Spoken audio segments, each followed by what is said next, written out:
So we're going to talk about the overview letter, and just as a brief reminder, all of the documents can be found at this firstinspires.org resource library link. And again, this link will be in the video description, but this is where all of your important documents are going to live. So the welcome letter we talked about in the last video goes kind of hand in hand with the overview. The overview is definitely the document to show to somebody to explain to them what is First LEGO League and what is First LEGO League Challenge.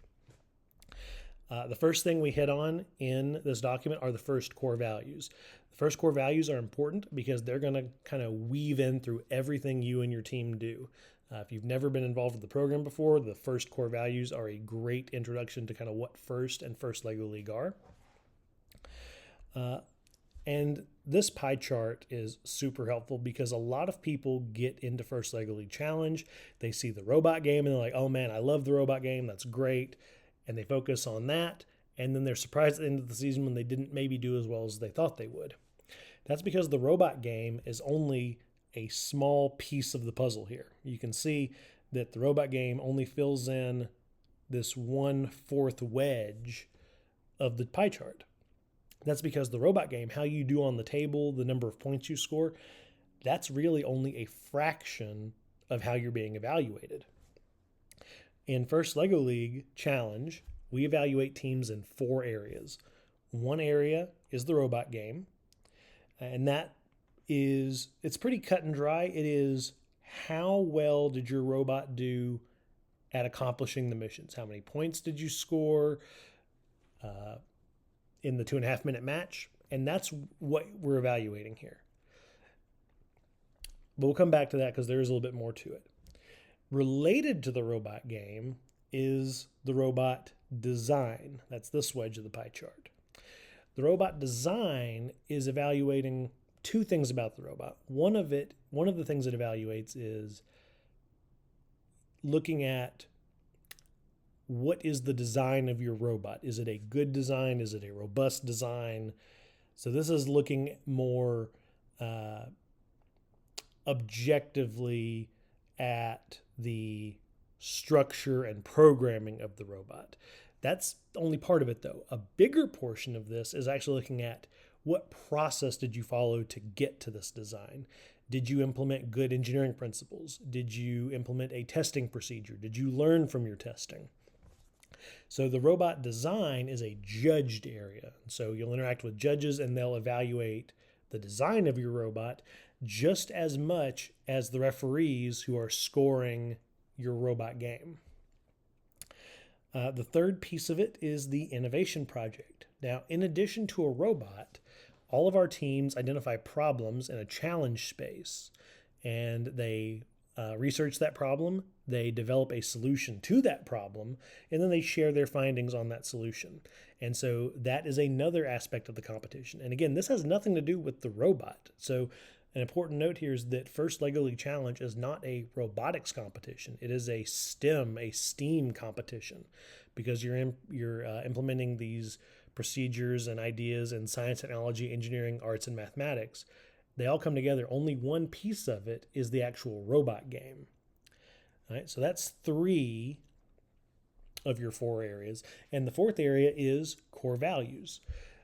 And this is going to be probably a little bit harder to understand, but when we talk about making sure we weave our core values into everything we do, your core values are being judged from the innovation project, but they're also being judged from the robot design, and they're also being judged in the robot game. So all 3 of these other pieces of the pie actually feed into the core values. It's not a separate thing. It is part of everything we do. So keep that in mind as you're going through, that it's not just about how many points can you score on the table. That's only 25% of the pie. The whole way we evaluate a team is based on these 4 components. All right, so we talk about a few words in here. Gracious professionalism is a key concept in First, and it basically refers to the idea that we are better when we are all better. And cooperation is an idea that relates to that it's not solely important to win. We want to compete and we want to help each other and we want to learn as we go through it. So the overview page, which is page 2 of the overview, goes over these 4 areas: the core values, the robot design, the robot game, and the innovation project. So this is definitely the page.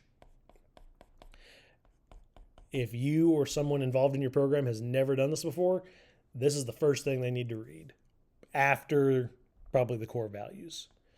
The core values and then this overview. Top 2 things to know.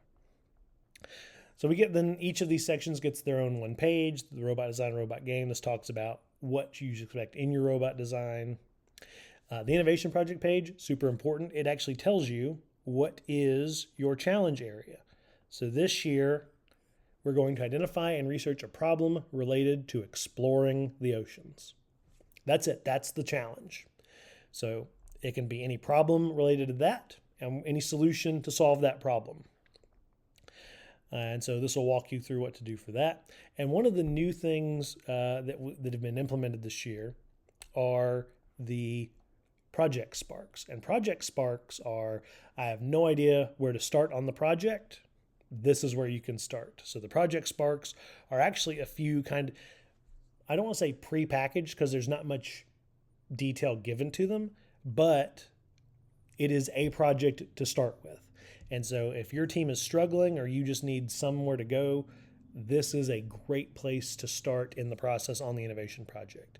The robot design, teams usually don't have as hard of a time getting up and running. It's the robot. They're going to build a robot to play the game.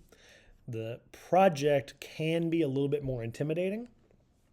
And so there are these project sparks that will help you get off the ground running if you and your team need it. Or if you don't need it, they're also there to just kind of generate some conversations.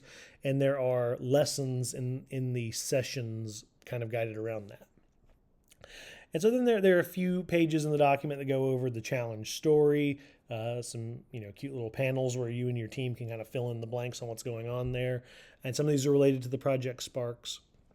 But that's why I say the overview document is the best document to kind of get your feet wet with. There are a few more documents we're going to touch on, but this is the one I would spend most of my initial focus on getting familiar with the program.